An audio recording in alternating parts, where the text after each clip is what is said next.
आज आदिवासी समाज केवल कुर्मियों के विरोध में ही एकजुट होकर आंदोलन कर सकता है, लेकिन जब उन पर ही बात आएगी, उन पर ही अगर प्रॉब्लम आएगा तो कौन निकल रहा है? उनके बसंत सोरेन जी बोल रहे, कौन सूर्य सामने नहीं जानते। आक्रामकता दिखानी तो रांची में 4000 से ज्यादा आदिवासियों की हत्या इसलिए हुआ जमीन विवाद में। इतना गुस्सा वहां दिखाई आपकी जमीन बचेगी, क्या नहीं हो रहा आदिवासियों के साथ? आदिवासी लोग मर रहे हैं और आदिवासी नेता चुप है वहाँ। कभी जादूगढ़ ग्राउंड में जाइए, देखिएगा स्थिति, महिलाएं मां नहीं बन पा रही अनिल जी, इतनी बुरी स्थिति है वहाँ, लेकिन बोलने वाला कोई नहीं था। इतना बड़ा यहाँ से मांस फूला है, इतना बड़ा हो गया, पेट इतना बाहर आ गया, पांव इतना फूल के हो गया। उस मामले को सदन में अगर किसी ने उठाया तो only and one Jairam Kumar Mahato ने उठाया, और उठाने के तुरंत बाद हमको शाम को फोन आता है कि आपने क्यों उस आग में हाथ रख दिया। लगा एक बेदिया जी करके हैं, जेएलके वालों ने धरना दिया, उनका परिवार को मुआवजा दिलाया, और देख रहे शाम को वो भी हमारे खिलाफ जा रहे हैं। कह रहे कि जयराम महतो को पहले वोट दिलाए थे और दिए भी थे, लेकिन अब नहीं देंगे क्योंकि ये आगे जाकर के अगर विधायक मुख्यमंत्री बनेंगे तो ये हम लोग आगे फ्यूचर में डैमेज करेंगे। सलाह जो 4 जेएमएम के विधायक है ना, जो चुपचाप थे, उन्हीं में से एक उनको बुलवाए, इसीलिए आज समाज भी पिछड़ा इसी कारण से। आदमी बोलता नहीं, बुलवाया जाता है, उनको बुलवाया गया।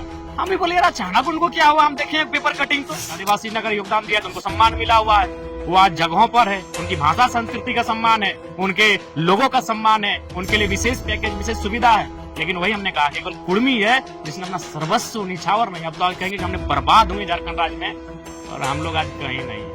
आदिवासियों के लिए क्या क्या मांग? सरना धर्म कोड का मांग उठाया, जादूगोड़ा में जो आदिवासियों के साथ अत्याचार हो रहा है यूरेनियम के खनन से, हमने उस मामले को उठाया। जयराम महतो कैसे जाएंगे गुमला सिमडेगा और अपना पार्टी का विस्तार करेंगे, क्योंकि आप पार्टी के केंद्र अध्यक्ष भी हैं। डुमरी के वर्तमान विधायक इस वक्त हमारे साथ में है और डुमरी विधानसभा क्षेत्र में काफी योजनाओं का शिलान्यास करने के बाद में अभी बैठे हुए, अभी नाश्ता कर रहे हैं। दिन भर से खाना खाए कि नहीं, सुबह एक बार घर से खा के निकले। आप बता रहे थे कि पैर का स्थिति और डैमेज हो गया, क्या स्थिति है? आप देख ली ना भाई, इसको मेरे को ना बोलने का चीज है, इतना लोगों के पास आंख है, आप दिखा दीजिए कि फूल गया पूरा, देखिए काला पड़ गया है। कैसे जांच करवाया? नहीं देखिए, अभी जांच नहीं करा पाए, समय नहीं मिला है, जांच कराएंगे, और जांच में अगर इस बार प्रॉब्लम निकलेगा तो एक दिन खुद एक वीडियो अपना बनाएंगे, जनता से माफी मांगेंगे, और कुछ दिन के लिए अज्ञातवास में चले जाएंगे, ना किसी से मिलेंगे ना किसी से जुलेंगे, फोन से समस्या का समाधान करने का प्रयास करेंगे। आपके जो कार्यकर्ता होंगे वो काम करेंगे? हाँ, कार्यकर्ता काम करेंगे, और अगर इमरजेंसी विधायक का, चूंकि हम तो फोन से ही समस्या का समाधान करते हैं, तो फोन हमारा अवेलेबल रहेगा, लेकिन मिलना जुलना छोड़ देंगे। क्या क्या आज योजनाओं का शिलान्यास किया? 5-6 योजना का शिलान्यास। हाँ, पुस्तकालय था, सड़क है, पुल है, आरोग्य मंदिर है, उसका जीर्णोद्धार है, पीसीसी पथ है, तो कुल मिलाकर इसी प्रकार की योजनाओं का शिलान्यास किया गया। कल रामगढ़ के प्रकरण के बाद में आपका क्या रिएक्शन है? जिस प्रकार से आपका विरोध किया गया है, टाइगर को राष्ट्र पशु माना जाता है और आपको इंडिकेट करके आपका विरोध किया जा रहा है। ये बहुत ही दुर्भाग्य का विषय है। मैं उनसे बार बार यही पूछता हूँ कि वो इतनी नफरत क्यों भरे हैं।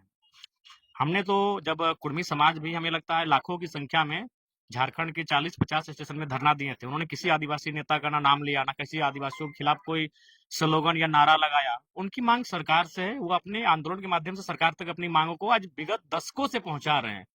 भारत देश एक संवैधानिक देश है, मांग मांगना हर किसी का अधिकार है, देना या ना देना भारत का संविधान का है।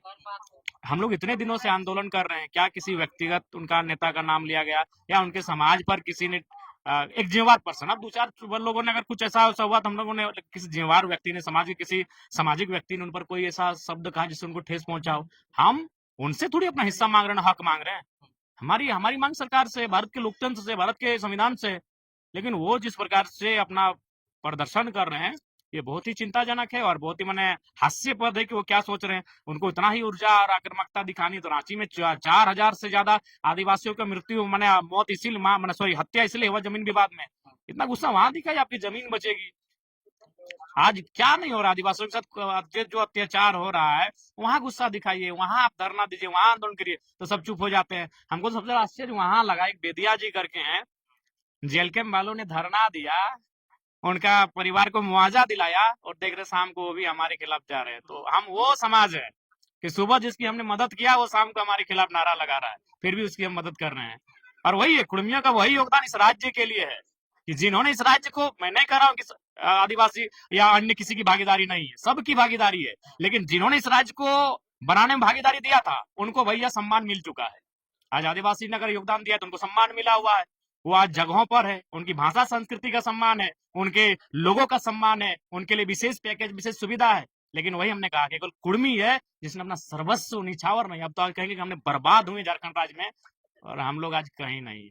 सब वही आज हम देखे ना, उनको सुबह हम लोग मदद किए, सुबह की रात को था कुछ घटना घटा था, हम लोग पूरा जेल के, हमारे सब ज्यादातर महतो लड़का और महिला, उनका धरना दिए, मदद किए और शाम को गए हमारे खिलाफ नारेबाजी कर रहे हैं। फिर भी हम लोग बोलते हैं अगला बार भी आपको मदद करेंगे। तो उस क्योंकि हम लोग खेती बाड़ी करते हैं और खेती बाड़ी का मतलब क्या है? खेती बाड़ी का मतलब ही है बहुत कुछ सहने के बाद भी हम लोग हमारा अनाज जिस तरह चरई चिनगिनी मूसा काड़ा गोरू सब खाता है, सबको खिलाते हैं। वही हमारा सोच है, वही हमारा सिद्धांत है। हमने किसी को ना गाली दिया। हमारी मांग सरकार से थी, हम लोग शांतिपूर्ण तरीके से आंदोलन किए। लेकिन वो जो जिस प्रकार से माने हिंसात्मक माने घृणात्मक और नफरत भरे भाव में जो अपना पैगाम दे रहे हैं, ये बड़ा दुर्भाग्य की बात है। इसीलिए हम आज बार बार कह रहे हैं, आज कहीं ना कहीं बार बार अपने जो महापुरुष जिन्होंने राज्य लड़ने में अपना सर्वस्व निछावर किया, उन्हें पहले शेड्यूल का ही लड़ाई लड़ लेना चाहिए था। लेकिन जयराम महतो के लिए शेड्यूल ट्राइब वाले लोगों के नजर में तो अब उनके नजर में वोट घट गया। अब वो लोग कह रहे हैं कि जयराम महतो को पहले वोट दिलाए थे और दिए भी थे, लेकिन अब नहीं देंगे क्योंकि ये आगे जाकर के अगर विधायक मुख्यमंत्री बनेंगे तो ये हम लोग आके फ्यूचर में डैमेज करेंगे। देखिए ऐसा कुछ नहीं है। क्या डैमेज करेंगे भाई? 75 वर्षों शामिल कर दीजिएगा, क्या होगा उससे? 10 लोग शामिल हुए तो कुछ अब डैमेज नहीं हुए। जब झारखंड राज्य हमें मिला उस समय 30 समूह शेड्यूल ट्राइब की सूची में शामिल थे। राज्य अलग होने के तुरंत बाद कोल और कोरबा को शामिल किया गया, यानी हो गया 30 2 32। उसके बाद हाल ही में 2-4 साल पहले और 10 लोगों को शामिल किया गया, जिसमें तमाड़िया, भोगता, गंझू, नाम याद नहीं है, 10 को है। 10 और समूह को शामिल किया गया, यानी 32 और 10 42। यानी आज के डेट में झारखंड में 42 अनुसूचित जनजातियों के माने समूह है। तब तो आपको दिक्कत नहीं हुआ। आने वाले दिन घटवार समाज के लोग डिमांड करेंगे, घासी डिमांड करेंगे, तांती डिमांड करेंगे, तेली में कोल्हू तेली डिमांड कर सकता है। बाकी सभी को अगर तेली समाज करेंगे तो फिर वो फेलियर हो जाएंगे। कोल्हू तेली का संबंध रहा है, वो डिमांड कर सकते हैं आने वाले दिन चल के। तो आने वाले दिन बहुत सारे लोग जो अंग्रेजों के कालखंड में प्राचीन समय में ट्राइबल कल्चर जिनका रहा है वो डिमांड करेंगे, तब तो उनको कोई दिक्कत नहीं हुआ। बोले 10 नया समूह जुड़ा, तब तो आपने चू तक नहीं किया। भोक्ता तो बेचारे शेड्यूल कास्ट में थे, सत्यानंद भोक्ता तो चुनाव ही नहीं लड़ पाए उस कारण। तो आप शेड्यूल कास्ट से वो शेड्यूल ट्राइब में चला गया। और भी कई उसी समय बहुत नए नए नाम है, चूंकि इसीलिए हम लोग तो 10 समूह जाके ऐड हुआ, तब किसी को दिक्कत नहीं हुआ, ना रोड में आए ना सड़कों में आए। पता नहीं इनका नफरत कुर्मियों से क्यों है, वो आज तक हम नहीं समझ पाए। हम अभी भी समझ नहीं पा रहे कि ये नफरत मैंने क्या आप देख रहे हैं बिहार, उड़ीसा और मैंने छत्तीसगढ़, उत्तर प्रदेश के लोग पूरा रांची में मैंने जमशेदपुर में इत्यादि जगहों में आदिवासी का जमीन कब्जा करके बैठा है। और बोले तो उसमें 4000 लोगों का मर्डर हुआ है आदिवासियों का, केवल जमीन विवाद में। वहां उनका गुस्सा खून कुछ भी नहीं खोला। संथाल परगना में क्या स्थिति है आपको भी मालूम है। अब जो भी हो तो आदिवासी समाज जाने, संतो आदिवासी के नाम से संथाल परगना का नामकरण हुआ था, संथालों के नाम से। वहां आपका गुस्सा ना आक्रोश कुछ नहीं दिख रहा है। लेकिन जिन लोगों के साथ अपने राज्य को अलग किया, और ये सभी जानते हैं भैया, अगर कुर्मियों की भागीदारी आदिवासियों के साथ झारखंड अलग राज्य की लड़ाई में नहीं होता तो राज्य अलग नहीं होता। क्लियर बात। जयराम महतो आदिवासियों के लिए अब तक क्या कुछ आवाज उठाए हैं? आप जाइए, मेरा जो विधानसभा का मेरा डिस्कशन है, कोई चोरी छुपे थोड़ी विधानसभा में बात होता है।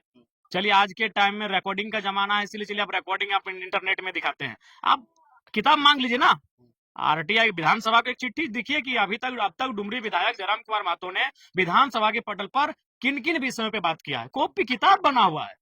आप पब्लिक को बता दीजिए जो आदिवासी लोग आपका विरोध कर रहे हैं कि हमने आपके आदिवासियों के लिए क्या क्या मांग। सरना धर्म कोड का मांग उठाया, जादूगोड़ा में जो आदिवासियों के साथ अत्याचार हो रहा है यूरेनियम के खनन से, हमने उस मामले को उठाया। उसके बाद से आज देश स्तर के लोग उस पर ध्यान दिए। अभी जो आप देखेंगे चैनल में किसी का मतलब मांस निकला हुआ है, किसी का पांव फूला हुआ है, किसी का पेट बाहर निकला हुआ है, इतना वो प्रॉब्लम है। तो उस मुद्दे को किसने विधानसभा में रखा? ओनली जयराम महतो। आज वहां जादूगोड़ा क्या स्थिति, वो महिलाएं मां नहीं बन पा रही। और सो सब मैक्सिमम आदिवासी परिवार है, महिलाएं मां नहीं बन पा रही। अनिल जी, इतनी बुरी स्थिति है वहां, लेकिन बोलने वाला कोई नहीं था। हमने जिस दिन मुद्दा उठाया सदन में, शाम को हमको फोन आया कि विधायक जी आप बहुत गलत किए हैं, फंस माने बवाल हो जाएगा आपके ऊपर, अब लोग टूट पड़ेंगे। मतलब वो लोग माने पूंजीपति लोग। ये हमको एक पत्रकार ने, जाने माने पत्रकार ने हमको फोन किया कि विधायक जब जादूगोड़ा का मामला क्यों छेड़ दिए, वो आग है, वहां आदिवासी लोग मर रहे हैं और आदिवासी नेता चुप है वहां। कभी जादूगोड़ा ग्राउंड में जाइए, देखिएगा स्थिति, देखे होंगे कवरेज में आप लोग। इतना बड़ा यहाँ से मांस फूला है, इतना बड़ा हो गया, पेट इतना बाहर आ गया, पांव इतना फूल के हो गया। उस मामले को सदन में अगर किसी ने उठाया तो only and one Jairam Kumar Mahato ने उठाया। और उठाने के तुरंत बाद हमको शाम को फोन आता है कि आपने क्यों उस आग में हाथ रख दिया है। क्या हाथ वापस ले लीजिए। कायल वापस लेंगे, कायल वापस ले लेंगे। तो ऐसे अनगिनत मामले हैं। सुभाष मुंडा की हत्या हुई यहाँ पे आपका रांची में, उस मामले को मैंने सदन में उठाया। आपका याद होगा बोकारो में भी जमीन विवाद में एक आदिवासी की हत्या हुआ था, कोई सोरेन जी करके है, नहीं चंदन साइड में, तेलीडी साइड में, ये फोरलेन में, उस मामले को मैंने सदन में उठाया। बोलिए तो कि आदिवासियों का कौन सा मामला इतने कम समय में मैंने नहीं उठाया। जयराम महतो कैसे जाएंगे गुमला सिमडेगा और अपना पार्टी का विस्तार करेंगे, क्योंकि आप पार्टी के केंद्र अध्यक्ष भी हैं। देखिए हम जाएंगे, जुड़ना या ना जुड़ना जनता का काम के है। साथ जाएंगे। आज हमारे पार्टी के देवेंद्र नाथ महतो जी कल वहां धरना पर हैं, लोहरदगा में। देखिए आज भी याद रख लीजिए, आज आदिवासी समाज केवल कुर्मियों के विरोध में ही एकजुट होकर आंदोलन कर सकता है, लेकिन जब उन पर ही बात आएगी, उन पर ही अगर प्रॉब्लम आएगा, तो कौन निकल रहा है, कौन निकल रहा है, कहाँ? अभी तो अब बताइए ना, उनके बसंत सोरेन जी बोल रहे कौन सूर्य हंसदा हम नहीं जानते हैं। आज क्या हुआ? अगर इतनी भीड़, जितना आज वो कल निकालने, अगर उतनी भीड़ सूर्य हंसदा के न्याय के लिए निकल जाता, तब तक न्याय मिल चुका होता।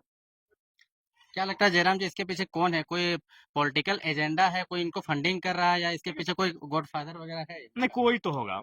इसलिए कोई होगा कि कल का जो उनका आंदोलन था, वो पूरी तरह से जयराम महतो पर केंद्रित था।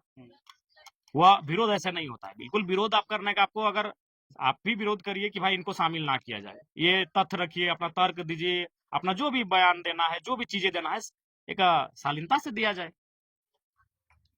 1932 खतियान का भी आप मांग गवर्नर सामने से पब्लिक डोमेन में बात रखा, वो तो सभी जातियों के लिए था, सभी वर्गों के लिए था। और अभी गवर्नर महोदय के सामने ये आसान नहीं है किसी नेता का। मुख्यमंत्री के सामने डिमांड कर देना आसान है, लेकिन महामहिम का एक अलग प्रोटोकॉल होता है।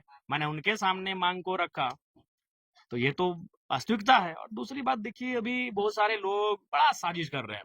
अभी तो हम देख रहे हैं विनोद बाबू के जो एक उनको हम जानते हैं, वकील साहब हमारे बहुत परम आदरणीय, उनसे कोई बुलवा दिया दे रहा है। हाँ, उनके बेटा से विनोद बाबू सब समाज का लड़ाई लड़ रहे हैं, लेकिन आदिवासी कुर्मी का आदिवासी होने का लड़ाई। अरे भाई, तो घोषणा पत्र में, मैनिफेस्टो में है जेएमएम का, कैसे आ गया? तो हम पता किए हैं, तो पता चला जो 4 जेएमएम के विधायक है ना, जो चुपचाप थे, उन्हीं में से एक उनको बुलवाए हैं। यानी इसीलिए आज ये समाज भी पिछड़ा इसी कारण से। आदमी बोलता नहीं, बुलवाया जाता है। उनको बुलवाया गया। हम भी बोले यार अचानक उनको क्या हुआ, हम देखें पेपर कटिंग तो हमको इंक्वायरी करते करते पता चला जो 4 जेएमएम के विधायक है मातो समाज से, उनमें से एक ने उनको ये बुलवाया है। आने वाले 20 साल बाद दिसोम गुरु का जो कद होगा देश राज्य में, बहुत बड़ा होगा। लेकिन इससे मतलब ये थोड़ी है कि वो सत्यानंद झा कांड में उनका नाम नहीं आया था, चीरूडी हत्याकांड में उनका नाम नहीं आया था, या फिर कुड़को हत्याकांड में उनका नाम नहीं आया था। आया था कि नहीं आया था? लेकिन इसका मतलब ये नहीं कि जो महापुरुष होते हैं वो अपने जीवन काल में भूल नहीं करते हैं। तो विनोद बाबू का कुर्मी समाज के दृष्टिकोण से देखा जाए तो उसको आप भूल कर सकते हैं, लेकिन वो सर्व समाज के दृष्टिकोण से देखा जाए और उसमें परिस्थितियों के अनुसार देखा जाए, तो उन्होंने उस परिस्थितियों के अनुसार सब समाज को उद्धार करने के लिए आए थे। अगर उनको कुर्मियों को उद्धार करना था तो 84-85 में इंटरनल मीटिंग थी। अभी भी बहुत लोग जिंदा है, और केंद्र के जो मंत्रीगण थे, उनका सीधा इनको सुझाव था विनोद बाबू को कि आप लोग शेड्यूल ट्राइब का जो मांग है उसको हम लोग एक्सेप्ट करते हैं, बाकी आप लोग झारखंड मूवमेंट से पीछे हट जाइए, झारखंड में जो आंदोलन का मांग कर रहे हैं उसको वापस कर लीजिए।